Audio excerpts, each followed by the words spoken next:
Como dije hace un momento, vamos a continuar con la serie de las cartas pastorales. Quizás aquí veo personas que nos están visitando, aparecer por primera vez. Y quisiera aclarar que son conocidas cartas pastorales, porque en estas cartas, de manera singular y de manera distinta a otras del Nuevo Testamento, se orienta al destinatario de estas cartas para que él entienda y comprenda que es un verdadero ministro, que es un verdadero pastor o obispo de la iglesia de Dios. Solamente nos muestra cualidades distintivas y rasgos de un verdadero pastor, aquel que realmente ha sido llamado por Dios, sino que también tanto la carta que Pablo envía a Timoteo como la carta de Tito nos muestra cuáles son las cualidades o los rasgos que debe cumplir no solamente el pastor, sino aquel que es postulado para el pastorado. Así que esta mañana veremos que aquellos que son postulados para ser pastores, ya incluso antes de serlo, ya vivían como pastores. Tenían rasgos de un verdadero pastor, de una persona que tiene un interés profundo y desinteresado por servir al pueblo de Dios, para la gloria de Dios. Así que eso es lo que estamos hablando los días domingos en cuanto a las cartas pastorales. Estamos en la carta de Tito, ya nuestro hermano el domingo pasado tuvo la oportunidad de darle introducción a esta carta, así que creo que estamos en contexto, ¿no? De quién escribe esta carta. La escribe el apóstol Pablo. ¿A quién le escribe? Le escribe a Tito, un colaborador ministerial de Pablo. Y ese saludo magnífico que hallamos del versículo 1 al 4, nos abre las puertas para ahora conocer y entender con claridad qué tenía que ser Tito en la isla de Creta. Pero antes de comenzar de lleno en el pasaje, quisiera hacer mención a algo que acostumbramos a vivir, a experimentar, algo que acostumbramos a hacer. ¿Qué podrá decir? ¿A qué hace referencia, mi hermano? Pues sencillo. Nosotros siempre estamos deseando y buscando cosas, posesiones o personas. Siempre estamos ansiosos por hacer algo, ¿o no? Acostumbramos incluso a demandar y a pedir lo que consideramos que merecemos, lo que consideramos que es nuestro. Pero la pregunta sería, ¿para cuántas de esas cosas que pedimos, demandamos y queremos hacer, realmente somos aptos, preparados para tenerlo y para hacerlo? Superamente capacitados, mi hermano y amigo, para hacer lo que queremos hacer. Quizás esta pregunta muy poca la realizamos, mi hermano. Para esto requiere de mucha humildad. Decir, wow, ya va, con calma, pero yo estoy capacitado, estoy apto para llevar a cabo este trabajo, esta obra. ¿Acaso estoy apto para recibir este llamado? Hermanos, debemos ser antes de hacer. Estas palabras las acredito a un hermano que es expositor en la Academia Timoteo, y esta frase es importante, mi hermano. Y la puede copiar en su cuaderno y recuerda todos los días. Recuerda, hay que ser antes de hacer. ¿Y sabe algo? Nosotros hacemos lo contrario. Queremos hacer para luego ser, ¿verdad que sí? Un ejemplo más claro de esto son los solteros y las solteras.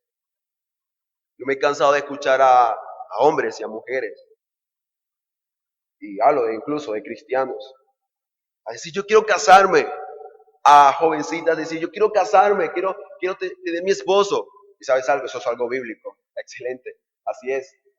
Quieres amoldearte al diseño preestablecido por Dios, pero ya va, con calma. Tú soltera o tú soltero, eres apto para llevar a cabo el llamado solemne de unirte para siempre con una persona de tu sexo opuesto? No, pero es que cuando me case todo va a funcionar bien, ¿sí? En verdad, ¿cuántas mujeres yo no he escuchado? Le digo, oye, pero ¿sabes qué hace la mujer bíblicamente? La mujer se sirve, una ayuda idónea. Está ahí atenta.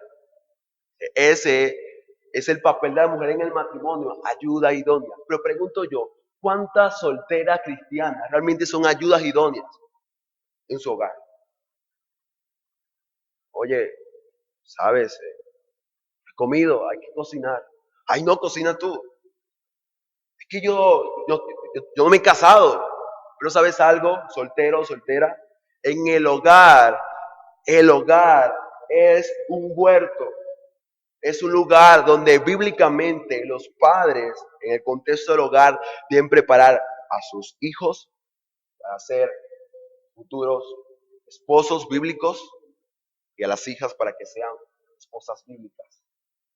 Así que es un ejemplo de que realmente hermano y amigo se debe ser antes de hacer. Porque sabes algo que sucede cuando un soltero no se prepara para el matrimonio, a la luz de la palabra, cuando se casan, wow, es un desastre. Ya de por sí el matrimonio es un reto, porque a la luz de la palabra hay que amar sacrificialmente. Pero cuando uno se es preparado, uno se es consciente de ese llamado y cómo se debe vivir, las cosas van a andar muy mal. ¿Sabes algo? Esta tendencia de querer hacer cosas antes de ser, también se experimenta y se ve en la iglesia local. Muchos dicen, yo quiero ser pastor, yo quiero ser predicador, yo quiero estar ahí en el púlpito ante muchas personas. Pero ya va, pues te pregunto, ¿tú sabes qué significa o realmente es estar aquí de parte de Dios y delante del pueblo de Dios? ¿Tú sabes realmente qué es eso? Porque yo tengo el llamado. Dios me llamó a ser pastor. ¿No sabes algo? ¿Será realmente que cualquiera puede ser pastor? Pregúntate. ¿Será realmente que todo el mundo puede ser pastor? Bueno, quizás muchos podrán decir que sí, porque de hecho muchos pastores tenemos en otras comunidades, ¿o no? Pastores por donde a veces es impresionante, pero a veces hay más pastores que ovejas. ¿Pero por qué sucede esto? Esto sucede, mi hermano, porque como veremos en el versículo 5 de este pasaje, hay una deficiencia en las iglesias locales. Hay una deficiencia marcadísima y tristemente típica de la iglesia cristiana en nuestros tiempos. Pues no se considera los requisitos bíblicos establecidos por Dios para que aquellos que desean ser ministros sean analizados y sean evaluados a la luz de ellos. Mi hermano, cualquiera no puede ser pastor. Uno, porque Dios es el que llama al ministerio pastoral. Y esto como consecuencia, el que Dios llama, Dios capacita para vivir y andar en ese llamado. Por lo tanto, ¿qué hemos de hacer como iglesias entonces? ¿Cómo saber quién realmente ha sido llamado para el ministerio? Pues bueno, en esta mañana veremos, a la luz de este pasaje de Tito, cómo identificar a aquellos que realmente han sido llamados por Dios a tal ministerio pastoral. Por esta razón el título de este sermón, esta predicación es Requisitos para el ministerio pastoral. Requisito para el ministerio pastoral.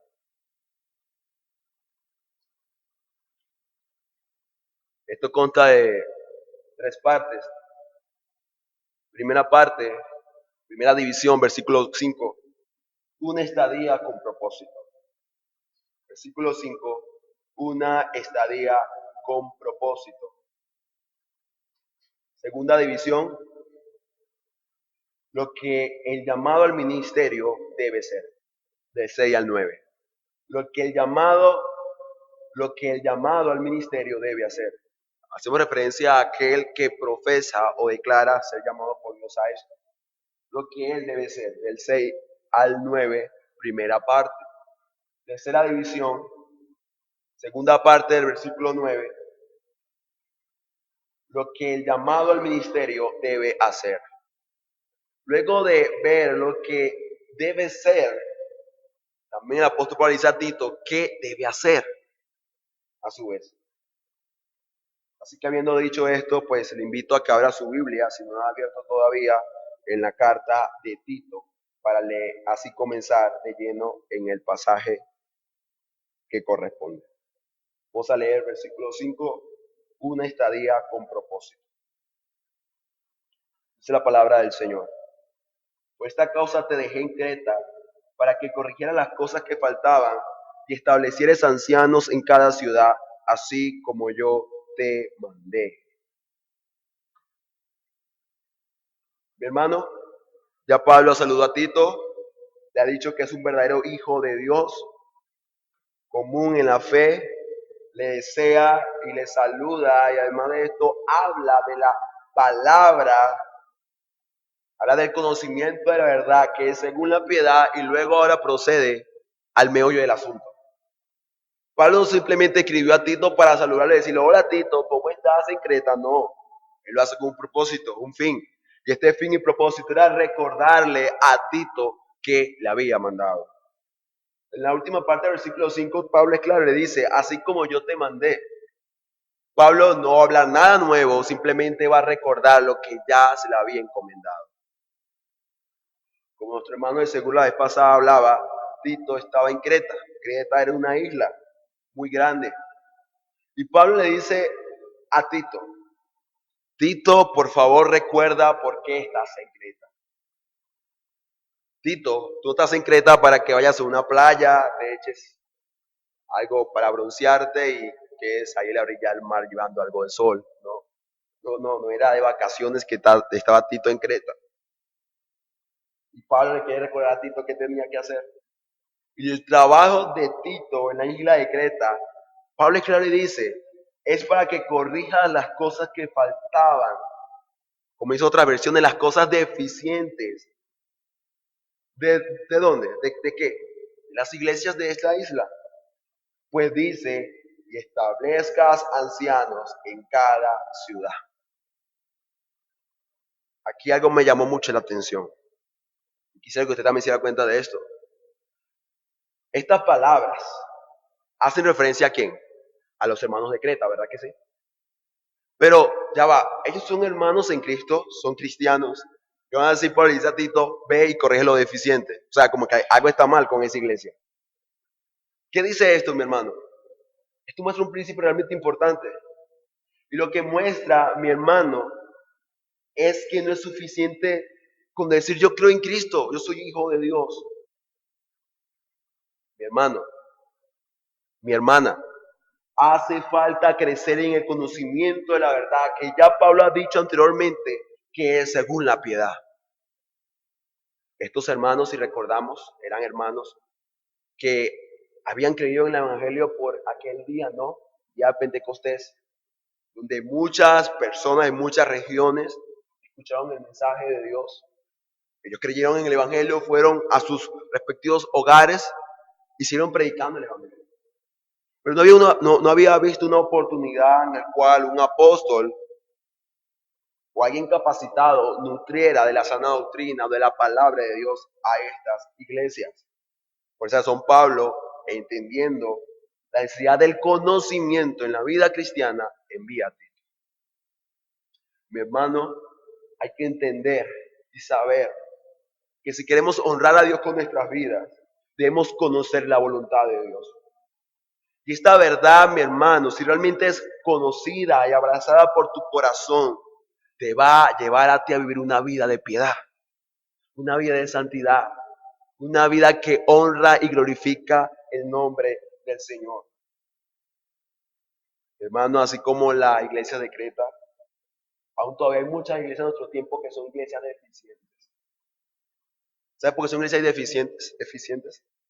Porque no están siendo nutridas por la palabra de Dios, por la sana doctrina.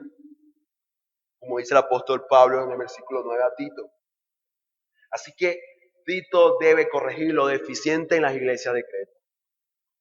Sí, eran hijos de Dios, eran pueblo de Dios, pero eso no era suficiente. Mi hermano, la iglesia tiene un llamado a vivir el llamado que Dios le hizo. Así que no hay manera, no hay forma que la iglesia ande conforme a la voluntad de Dios si no conoce esa voluntad.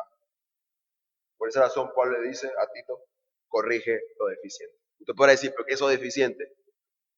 Pero bueno, el versículo 5 nos hace ver que una de las cosas deficientes en la iglesia era el gobierno eclesial, era el gobierno de la iglesia. Estaba algo desordenado, no había una estructura, no había una organización en esas iglesia de Creta.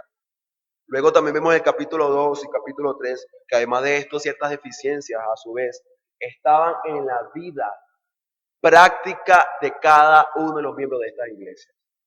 Pablo aquí habla, le dice a Tito, Tito, mándales a los ancianos, a las ancianas, a los jóvenes, a los siervos, o sea, a los que trabajan, a los esclavos, a todos. Exhorta y reprende con toda autoridad.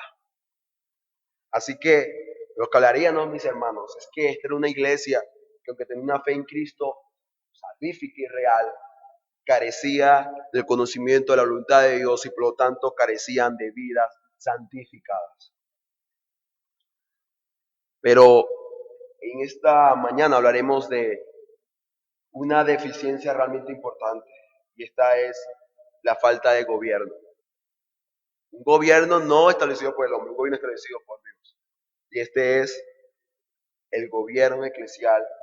Y en este caso Pablo habla de los ancianos. Y quisiera hacerle mención a que aquí la palabra anciano y la que se usa luego en el versículo 7, obispo, son lo mismo. Es una manera distinta de decir lo mismo. Es un pastor del cual está hablando acá el apóstol Pablo. Pero ¿qué dice? Establece ancianos en cada ciudad. Aquí muestra dos cosas. Toda iglesia necesita un pastor. ¿Por qué? Porque de esta manera, como dice la confesión de fe bautista, la iglesia estará completa, realmente organizada, estructurada como Dios así lo ha demandado. Pero además de esto, muestra que la pluralidad de pastores es algo bíblico, pues no dice establece un anciano por iglesia, sino ancianos en cada ciudad.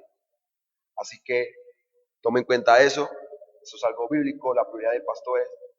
Pero, ¿quién realmente iba a ser Tito? O sea, ya sé que él tenía que establecer ancianos, pero ¿quién establece ancianos? ¿Cómo es este proceso? Quisiera de forma rápida decir o hacer mención a que hay unas cosas muy importantes en cuanto a esto. Lo primero es que aquel que Dios ha llamado al ministerio le coloca un anhelo desinteresado y profundo por el ministerio. Pero recuerda, el ministerio no es el fin en sí mismo, sino un medio para servir y cuidar al pueblo de Dios. Si tu anhelo es ser pastor o ministro, dice allá en la primera carta de Timoteo, buena cosa desea, es muy bueno que lo desee. Pero ¿por qué lo estás deseando? Bueno, no sé, es que quiero estar ahí al frente de todo, mandar a la gente, controlar. No. El Señor dice, ¿quieres ser mayor entre todos? Entonces sirve a todos. Tienes que servir más. ¿Sabes algo? Como ha dicho un hombre del Señor, si tu intención al ministerio no es otro que servir al pueblo de Dios y servir para la gloria del Padre, huye, no lo hagas, no lo hagas. Pues ese no es un anhelo o un deseo que Dios haya colocado en tu corazón. Segundo, hay que tomar en cuenta que la ordenación pastoral requiere también de la aprobación de su iglesia local. Hay muchos que son cristianos al solitario y lo interesante de muchos de estos cristianos que quieren ser pastores sin ser parte de una iglesia local. Así no son las cosas. ¿Por qué? Porque, sí, siento un anhelo, un deseo por el Señor. Quiero servir la obra del Señor, como pastor. Pero ahora es necesario también que una aprobación externa de parte de la iglesia local. Pero ¿cómo se logra esto? ¿Cómo una iglesia identifica si realmente ha sido llamado o no? A través de las cualificaciones que se deben llenar según la carta de Tito y la carta de primera de Timoteo. Así que tomando en consideración este segundo punto, de que debe haber un llamado interno, pero también un llamado externo que debe ser aprobado por la iglesia de Dios, es que vamos a proceder a pasar a la segunda división de este sermón, lo que el llamado al ministerio debe ser. Versículo 6 hasta el versículo 9, primera parte.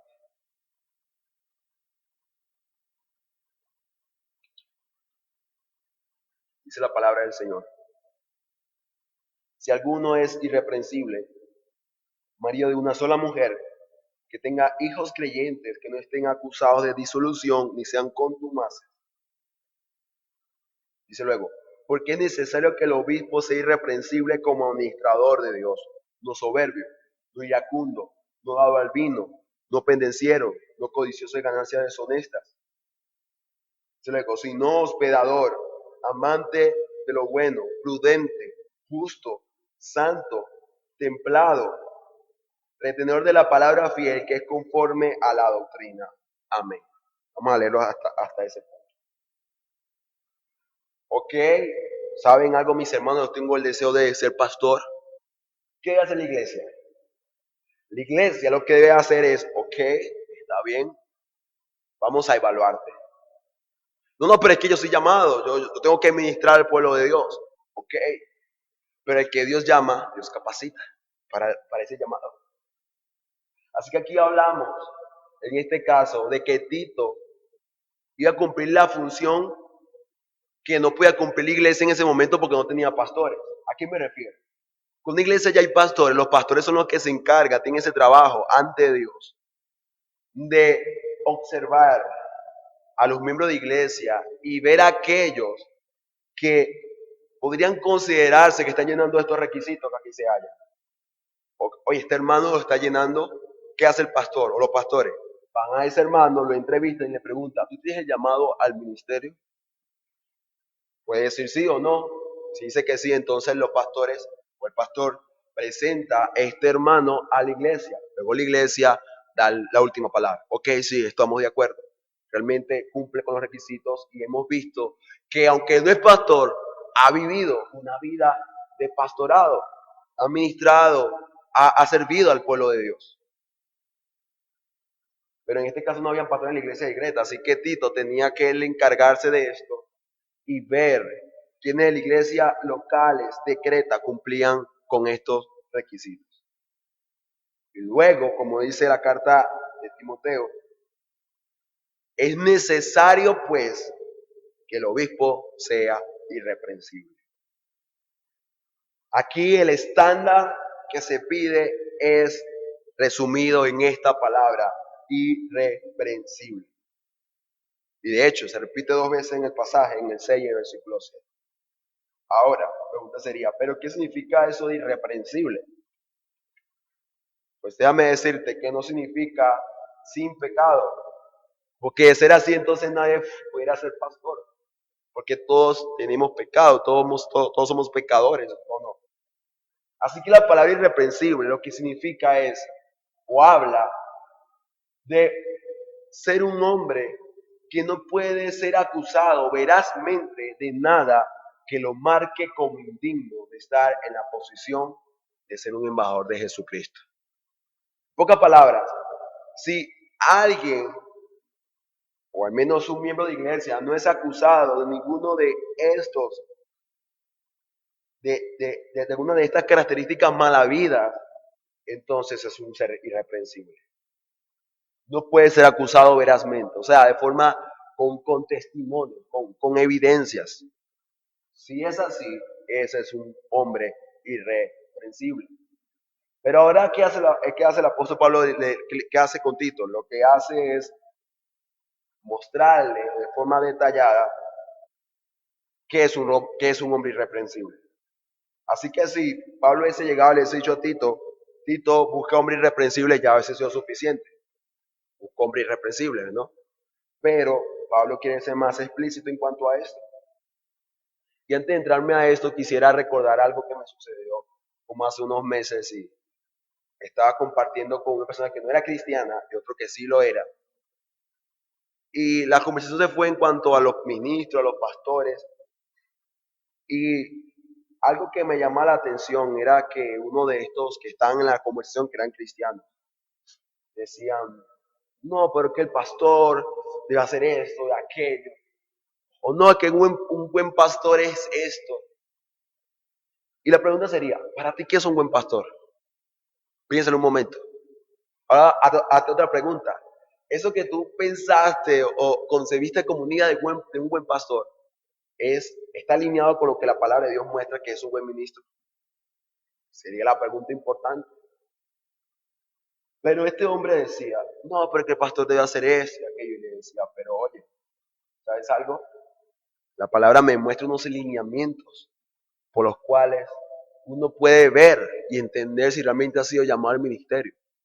No es que el que ha sido llamado es llamado. Pero mira, lee Tito, lee 1 de Timoteo. ¿Sabes qué me dijo este cristiano?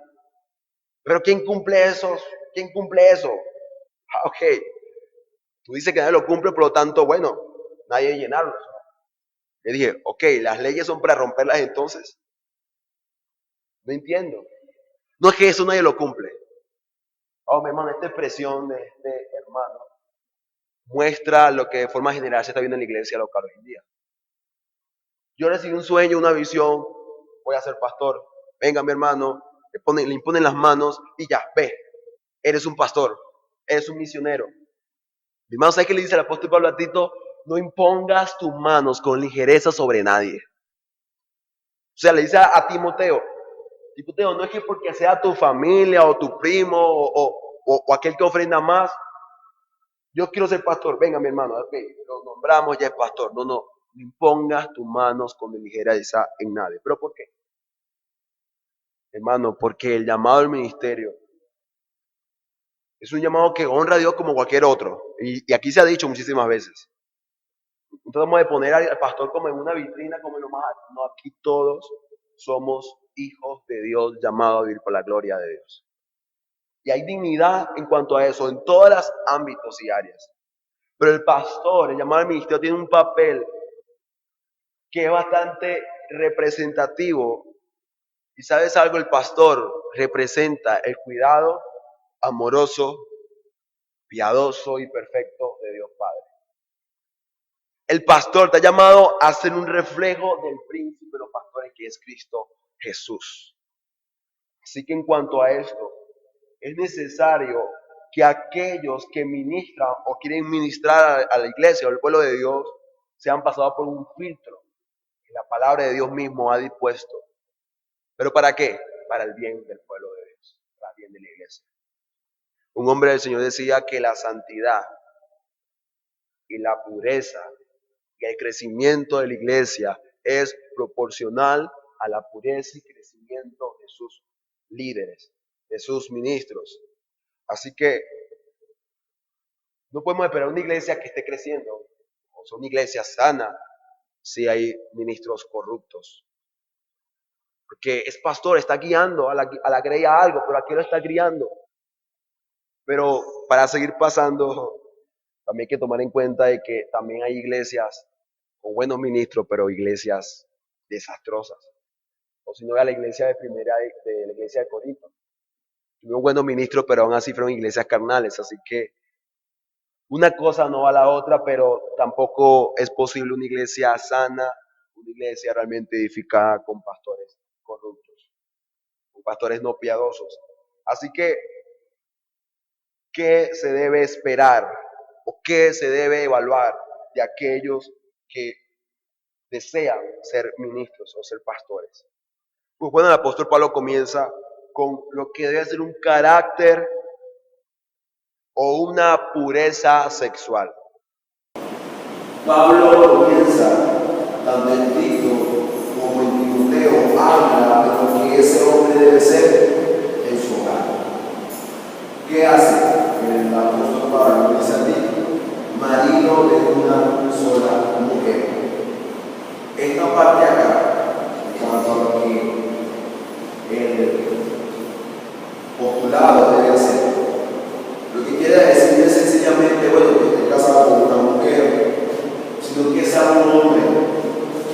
sea fiel realmente a su cónyuge.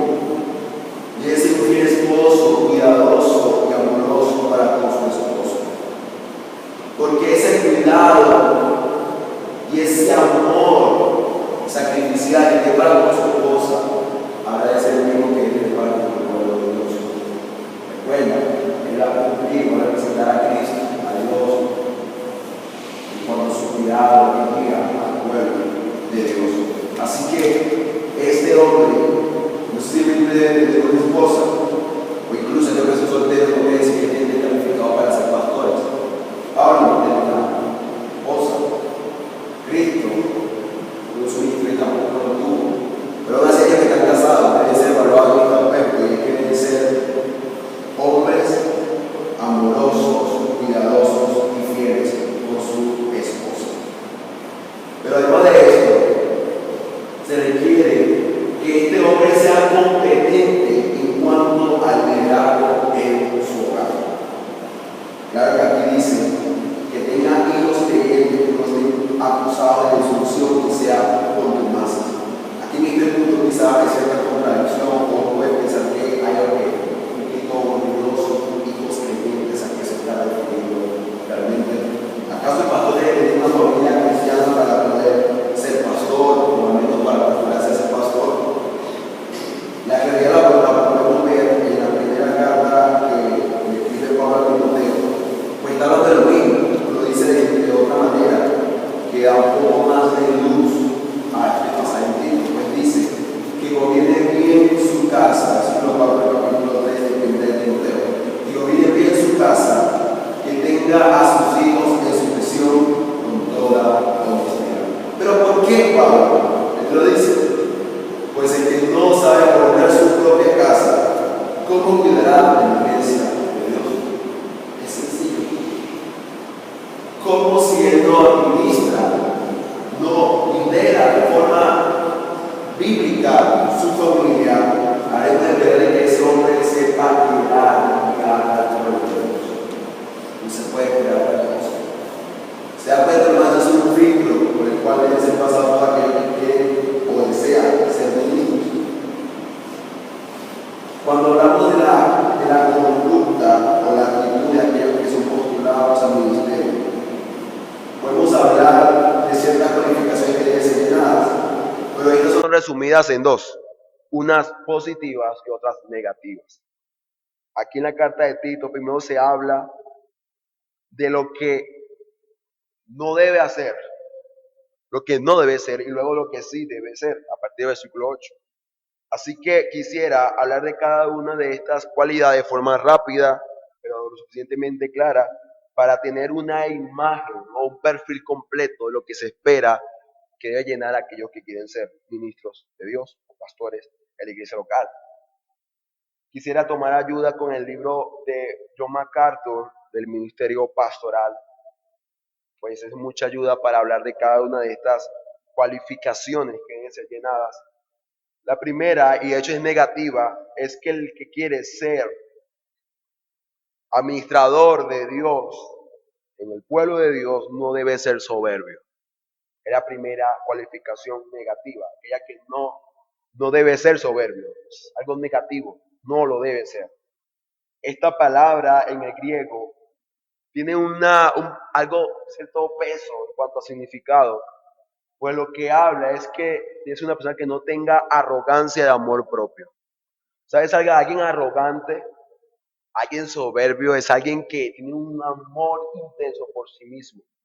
Y todo lo que vaya en contra de él y todo lo que no salga como él quiera, le va a llevar a ensoberbecerse, a ponerse encima de otro. En cuanto a esto, lo que hablamos es que aquellos que harán de dirigir al pueblo de Dios, deben ser personas que sean humildes, afectivas hacia esa iglesia. El hombre que es elegido para el liderazgo espiritual, como dice John MacArthur, no debe ser soberbio. Debe dar lugar a las ideas y dirección de los demás, más que nada. Y debe buscar la mente y corazón de Dios y hacer solamente aquello que Dios quiere que haga en su iglesia. El principio para no ser soberbio es ser humilde. Es reconocer y saber que no eres nadie, que eres parte del pueblo de Dios, que eres otra oveja, que antes de ser pastor eres oveja, que eres esclavo y siervo de Cristo. Ahí donde yo no entiendo, en verdad, cuántas veces yo no he hablado o he compartido con personas, de hecho con pastores.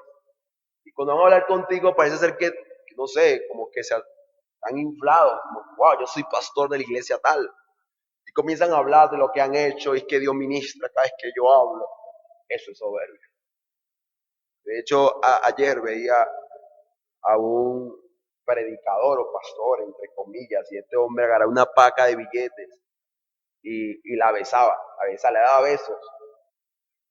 Y ¿sabes qué dijo? Bueno, que Dios reprenda todo espíritu de pobreza.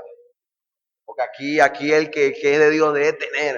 Yo digo, pero qué soberbia, ¿no? Y el hombre publicó ese video en sus redes sociales de forma pública. ¿Cuánta soberbia se puede ver en este tipo de actitudes? La forma como habla una persona. Si esa persona es soberbia, entonces no debe ser pastor. Así de sencillo. No debe ser soberbio. Además también dice, no iracundo. Aquí la palabra iracundo está muy relacionada con el enojo y la ira. Lo que quiere decir es que esta persona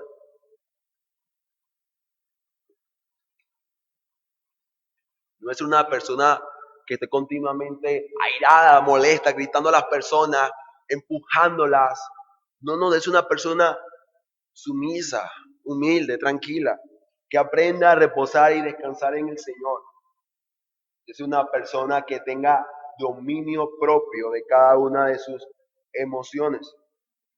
No debe ser pronto para airarse. Aquí hablamos de que es una persona que no debe tener, digamos, esa ira que se mantiene encendida, que reside bajo la superficie.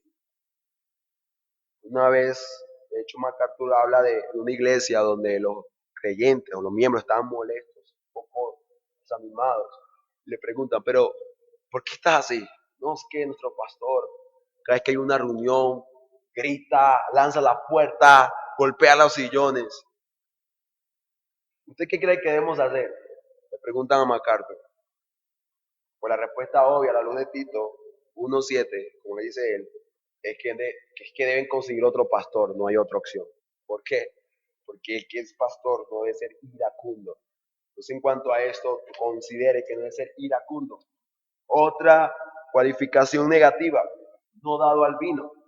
Esta palabra en el vocablo griego, o sea, la palabra original, lo que significa es estar al lado del vino. No quiere decir que el que quiere ser pastor, o al menos lo es, nunca debió haber tomado vino. No quiere decir esto, sino que no debe tener una vida de embriaguez, ¿no? Que no sea una persona que acostumbra a ingerir bebidas alcohólicas. ¿Por qué? Porque aquel que ministra al pueblo de Dios, en la iglesia de Dios, requiere que su liderazgo sea un liderazgo sensato. Claro, se necesita una persona capaz, que esté alerta, que tenga una cabeza despejada. ¿Sabe que un borracho no sabe que no tiene control de sí mismo? No sabe ni a dónde está, no sabe ni caminar. Entonces, eso va de forma contraria, de forma frontal a lo que está llamado a ser el ministro de Dios. También tenemos, dice aquí Tito, no pendenciero. Lo que habla, mi hermano, es que no debe ser una persona que esté por ahí lanzando golpes o puñetazos a la persona, ¿sabes? Hay personas que tratan o creen que las cosas se resuelven a punta de golpes. Visites algo, pum, te pego. No, pero no, vamos a darle unos cuantos golpes, aquí se resuelve esto. Abre cancha, ¿no? Un hombre que tiene el llamado al ministerio, que así hace ver que está llamado a esto, debe ser un hombre que procure la paz, debe ser un hombre pacífico, un hombre gentil y humilde, un hombre piadoso y humilde. Así debe ser este hombre. Y lo último, La negativa que no debe ser es que no debe ser codicioso de ganancias deshonestas. El término griego se compone de las palabras que significan vergonzoso y de otra palabra que significa o se refiere a la ganancia personal. Esto es lo que describe, es a alguien que no le importa el modo en la que gane el dinero, carece de honestidad y de integridad. Esto habla, mis hermanos, en pocas palabras, de alguien que está enamorado y comprometido con el dinero. Yo le pregunto algo, ¿será que un ministro de Dios habrá de ministrar para llenar sus bolsillos o para edificar y alimentar al pueblo de Dios? Usted la respuesta obvia es para ministrar al pueblo de Dios, porque ese fue su llamado. La palabra claramente habla que aquel que es pastor, y dice la palabra, que aquellos que se esmeran y pasan tiempo en la predicación de su palabra son dignos de doble honor. Eso habla de una paga.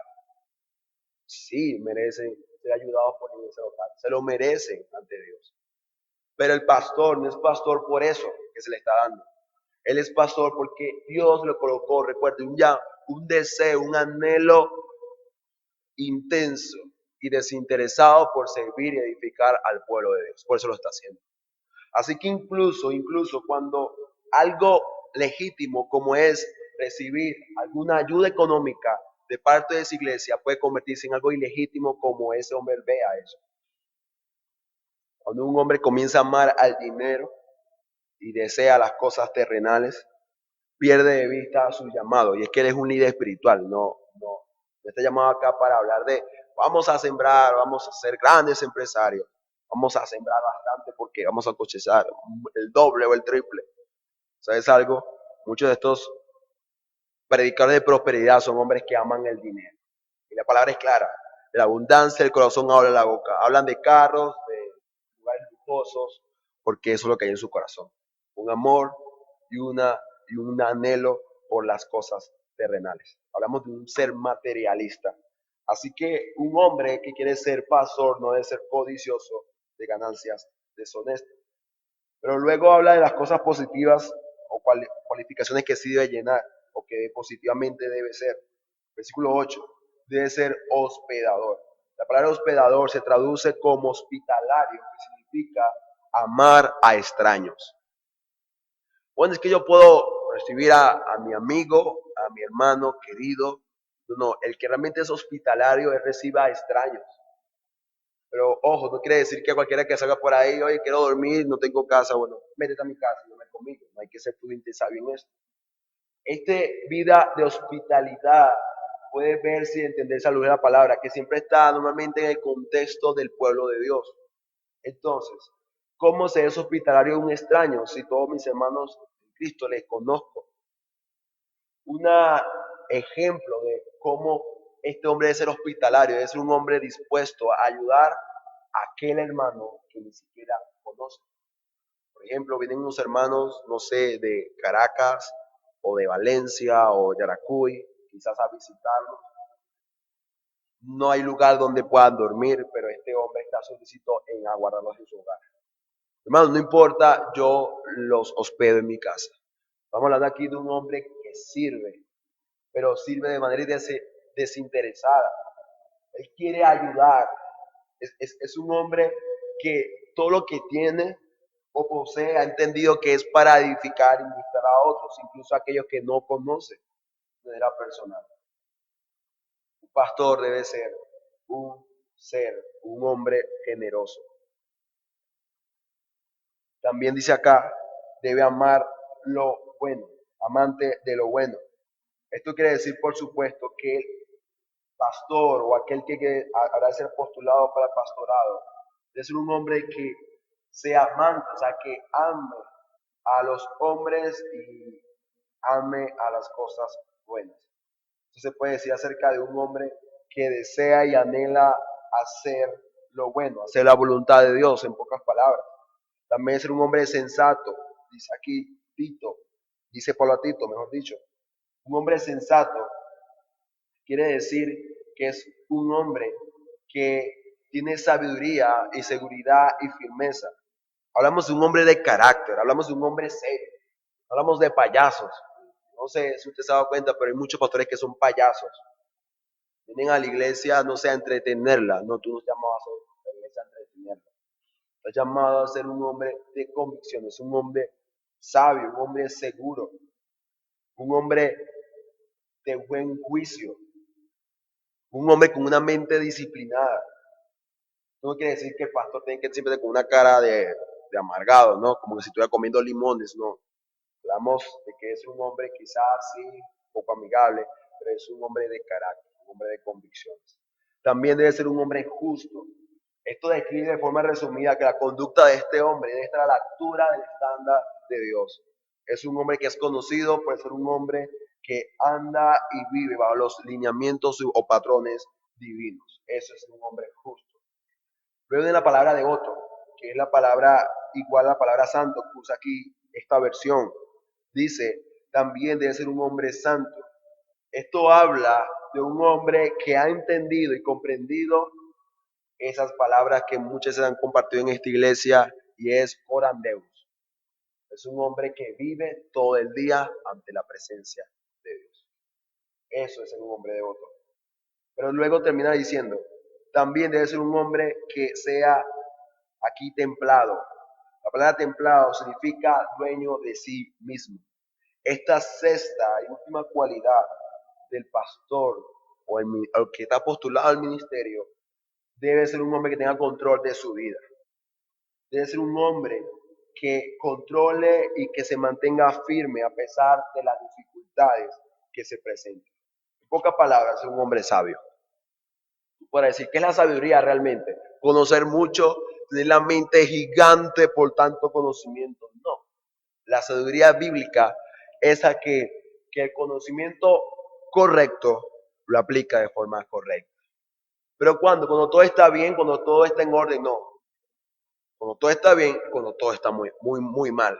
Un hombre sabio es un hombre que sabe vivir a la luz de la palabra, cuando incluso es probado, cuando incluso hay pruebas y aflicciones, él descansa en la voluntad revelada de Dios.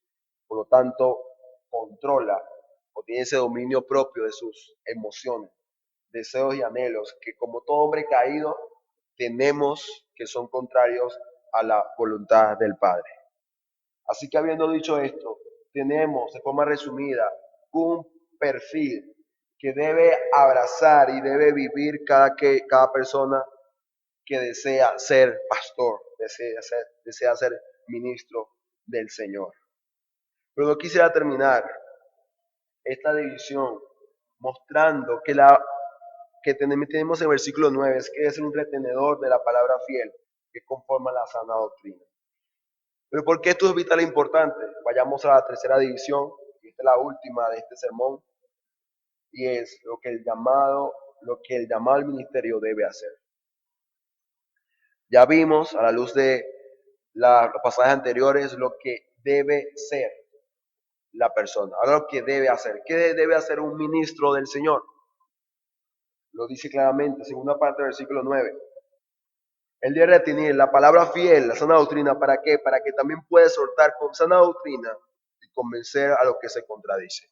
Por eso, el llamado del ministro es exhortar con la sana doctrina. Es, mi hermano, predicar y anunciar el consejo de Dios. Ese es el llamado principal del ministro.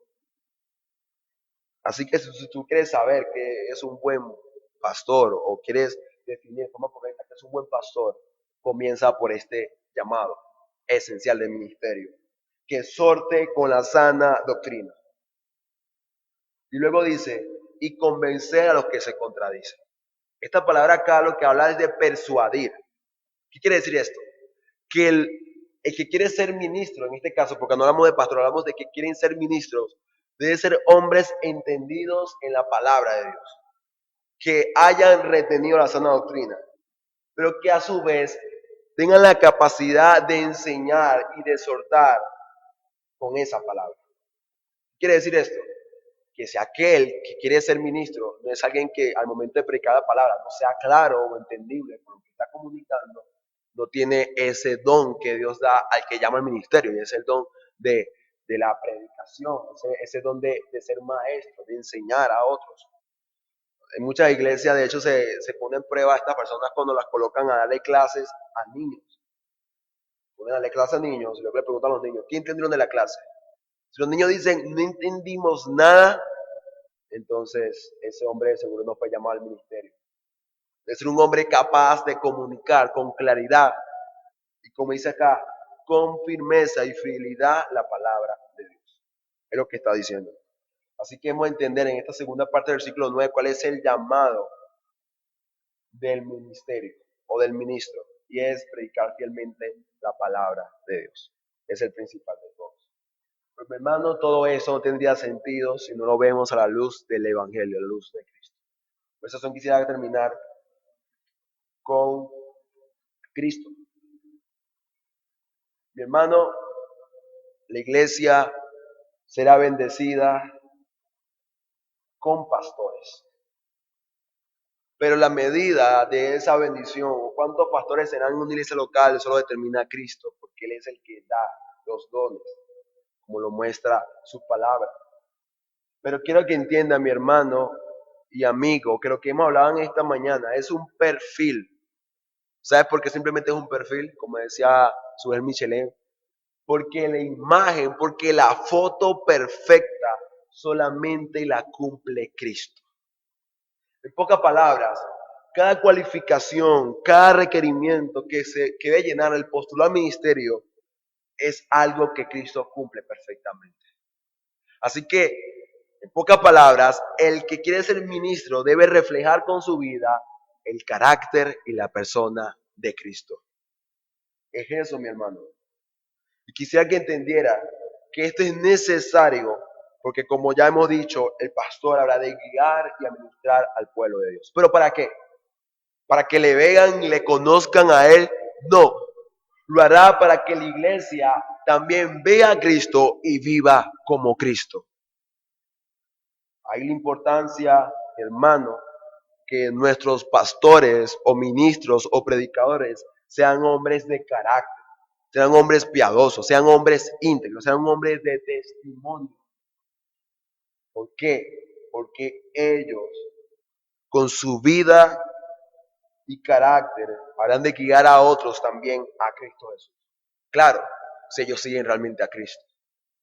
Así que, mi hermano, habrá de entender, y con esto estaría terminando con las resoluciones, mi hermano aquí presente, aunque no tengas un llamado al ministerio, debes entender que el propósito por el cual el que sí es llamado debe ser piadoso, íntegro y santo ante Dios, es porque la iglesia tiene este mismo llamado.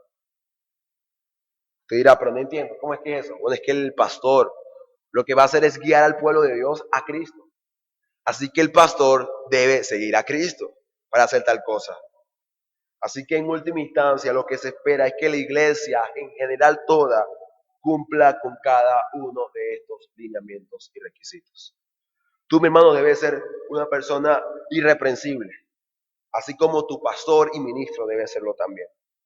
Y tu amigo aquí presente, quisiera llamarte y pedirte que, aunque no eres ni siquiera quizás miembro de una iglesia, no eres cristiano, tú dirás, pero ¿para qué escuché este sermón? No entendí. Yo no soy ni hombre, ni siquiera para pensar ser pastor el día de mañana. Pero ¿sabes algo? Necesitas conocer aún así y entender cuál es el estándar, qué es lo que Dios requiere del hombre. ¿Sabes cuál es la voluntad de Dios? Que el hombre vive en santidad. Mira, pero ¿por qué? Porque tú has sido llamado, mi amigo, para magnificar el nombre de Dios. Y magnificar a Dios no es exaltar más a Dios. Ya Dios es exaltado por encima de todo. Para magnificar, habla de que tú con tu vida hagas visible el carácter y la naturaleza de Dios. Pero por supuesto, mi amigo, esto será imposible a menos de que Cristo no vence en tu vida la esclavitud al pecado. Y ojo, el cristiano bíblico no es aquel que no peca.